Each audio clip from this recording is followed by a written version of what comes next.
So you want to design your own hydraulic clutch bracket. Well, you've come to the right place. I've got over 20 years experience selling hydraulic clutch brackets that, well, I designed myself. Once again, I'm going to print the recipe on the menu. It's 1 part steel, 2 parts ingenuity, 3 parts fabrication and mechanical skills, and you can make your own bracket.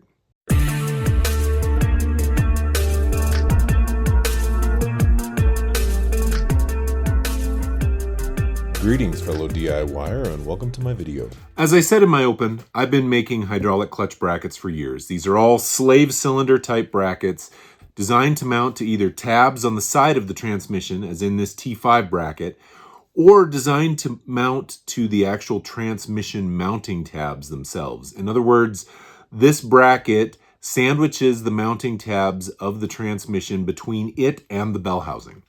I recently mocked up a new bracket to be able to put a hydraulic clutch on a TKO or TKX that is going onto a modular motor rather than the small block Ford that the rest of my kits are designed for. And it got me thinking, there is a lot of information and tips and tricks that I've come up with to be able to design these brackets that you could probably benefit from. So we're going to go over some real simple basic things that I do, and I'll show you how I got to this. First, if you haven't seen it and you're looking for a hydraulic clutch bracket, I sell tons of them. I've got them for the TKO, the TKX, the 3550. I've got them for the 93 and down T5 transmission. I've got them for the 94 and up T5 transmission.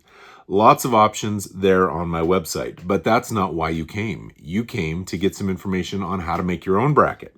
So the first thing, and this is probably one of the most important things, is if you're not an engineer, and well, frankly, if you've come to this video looking for this information, you're probably not an engineer. Always fail safe and overbuild.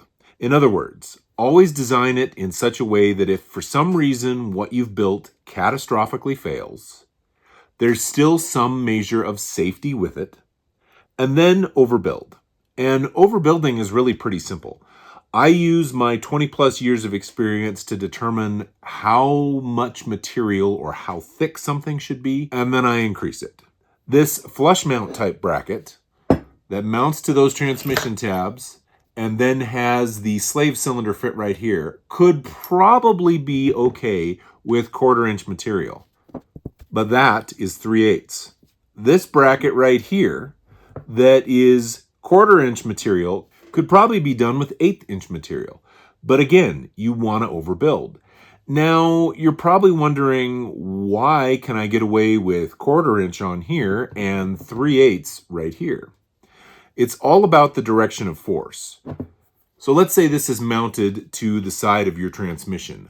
The force is pushing against the slave cylinder as the push rod is actuating the clutch. That means that the length of this body is taking all that force. There's no side loading or anything like that. The force is just moving this direction. And so because of that, because we have this in the long direction and not sideways, we're not going this way, 1/4 inch is more than strong enough. This design is rock solid. There hasn't been any issues with the design on this, and it works extremely well. Now, for my flush mount kits, you have a little more leverage acting against the bracket because, as I said, you've got the transmission tabs here, and you've got the slave cylinder going in here. And because the force is pushing against the narrowest part and not the full length of the bracket, I've gone with this 3/8. Now, as I said, 1/4 inch probably would be strong enough, and I've actually seen brackets on the market that use 1/4 inch. My concern is thousands and thousands of cycles. So let's say that every single time you push the clutch, this bracket flexes. Now, obviously, it's not going to flex that much. It's probably only going to flex a few thousandths of an inch. But now multiply that few thousandths of an inch over thousands and thousands of cycles over the lifetime of that bracket. Suddenly, these areas up in here where we have less material may start to fatigue. And after, say, 10, 20, 30,000 cycles, there's the potential for the bracket to fail. So that's why I decided to go with 3/8, because I wanted something that would be rock solid. This probably does not flex at all with the minimal force introduced into it with the hydraulic clutch slave cylinder setup. And that's really what I wanted. I didn't want there to be any movement whatsoever. Angle iron. Now, I see a lot of emails where people have designed their own bracket, and there is a very common setup out there where they're wanting to use a side mount bracket like this, but they're wanting to do it in a flush mount type configuration. So they'll drill their holes in here. They'll sandwich the transmission mounting tabs between this piece of steel and the bell housing. And then they can take their slave cylinder and mount it to the back side and have it push. A lot of people are using 1/8" angle iron, and that's really pretty thin. Now, you can easily put some gussets in to tie this side to this side, and 1/8" would probably be plenty strong. But if you're not going to gusset it, at a very minimum, I would recommend 1/4", and probably even better would be the 3/8. So we've talked about the steel, we've talked about making it stronger, but how do we actually design the bracket? The first thing you need to add to your arsenal is CAD.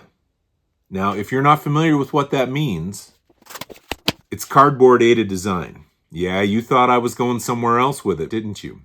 Obviously, because my brackets end up eventually being laser cut, they do end up becoming CAD files.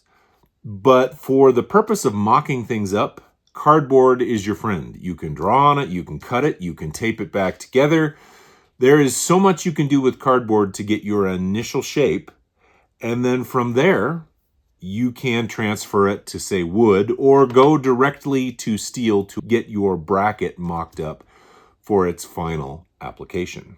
So let me grab the modular bell housing that I purchased specifically to design this bracket, and I'm going to give you some of the basic steps that I went through to design this bracket. All right, so here we have that modular bell housing that I was talking about, and the TKO TKX 3550 type transmission that this is designed to work with doesn't have side mounting tabs allowing us to use this sort of bracket. That means the only option we have is to mount to the main mounting holes and then have some sort of bracketry come down to the clutch fork. Now, normally, I would start with the cardboard to get these holes and figure out exactly where they need to be.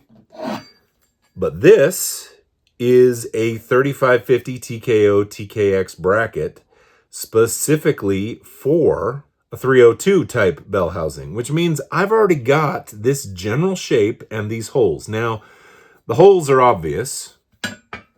They're going to fit just like that and get you lined up. But what's with this cutout right here? Well, that's there to contour the ribs and anything that might be in the way on the transmission. You can design it for the bell housing and use the bell housing and get it all put together on the bench. But ultimately, you have got to make sure that it does not interfere with anything on the transmission. So because I've already got this, I took a piece of 3/8" wood to start the process. Now, the reason I went with 3/8 wood is easy to work with, and 2, 3/8 is the thickness that our steel is going to be in the long run.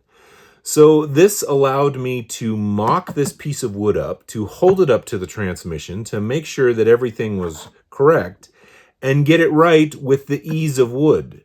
Wood is super easy and quick to cut on the bandsaw. It's very forgiving. It's just a whole lot easier to mock something up with this compared to trying to do it out of steel. Now, I've done it out of steel. That was the original prototype for my 94 and up T5 transmission bracket. And I did it with some old brackets that I had that I cut apart and welded and got it all fitting up decently.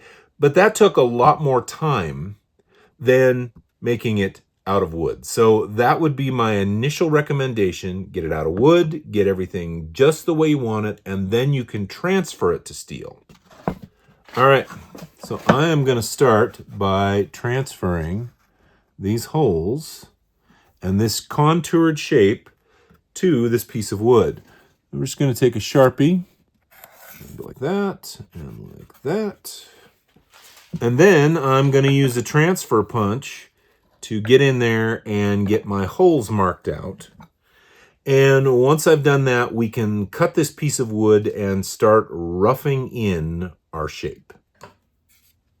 All right, starting to look a little more like a bracket.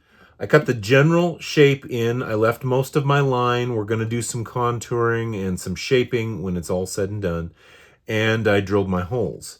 Let's go ahead and see how accurate they are. Oh, they look pretty good. Let's see about bolting them down.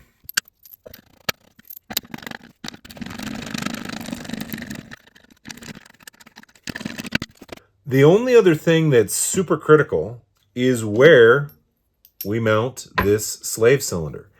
And so the question is, how do we figure out, how do we mark this piece of wood so that we can drill a hole in it and get everything lined up?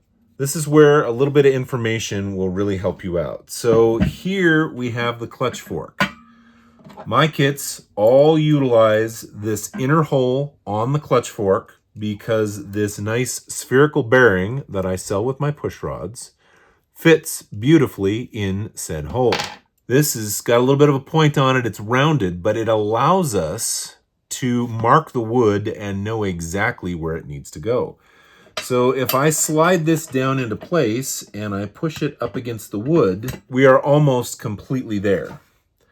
What's critical is you want this push rod to be perpendicular with the face of this piece of wood, eventually our bracket, at 1/2 stroke. Now, for your clutch application, that should be pretty easy to determine because the clutch should be on the flywheel, the bell housing should be mounted to the motor, and you will know exactly where the clutch fork needs to start at.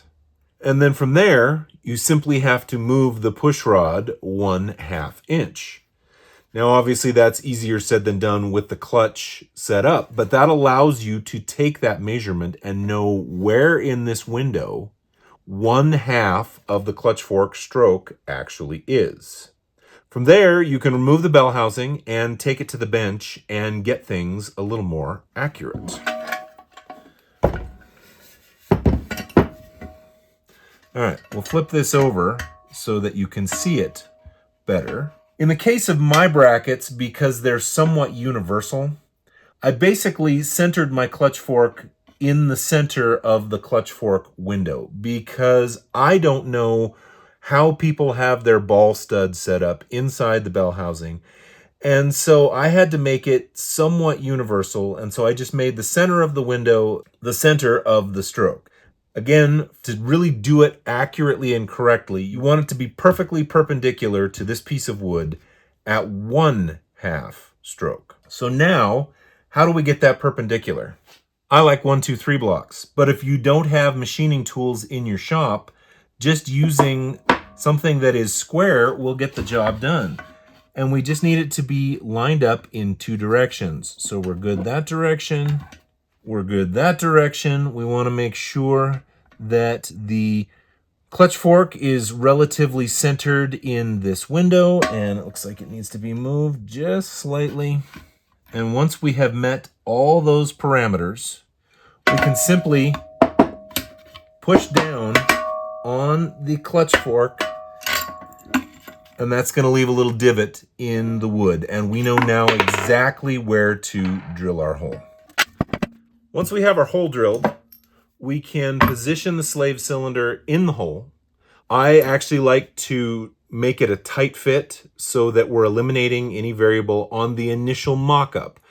So when I drilled this out, I used the hole saw that was as close to this size as I could possibly get. And then it was just a little bit big. So I wrapped this with tape so that it was perfectly centered in the hole, or close to perfectly centered.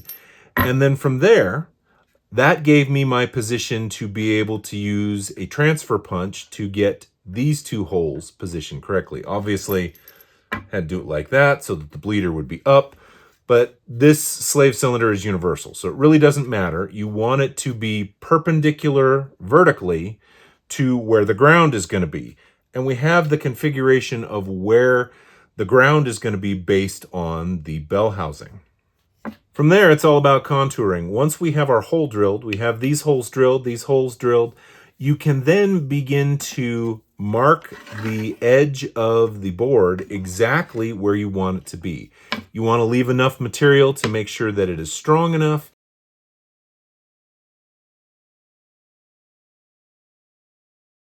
You want to shape it so that it looks good. I mean, no one wants to put a crappy looking bracket in their car. And then you can take this 3/8 piece of wood and hold it up to the transmission and make sure that no transmission ribs or other parts of the transmission end up being in the way. The result is something that you can now transfer to the metal of your choice, and it will give you all the measurements you need to make it out of metal. I hope this information helps. If you have any questions on a bracket that you're designing, feel free to email me. Also, don't hesitate to put any comments you might have down in the comments section, and I would love to get back to you. If you like what you've seen, please click like. If you'd like to see more, please subscribe. Thanks for watching.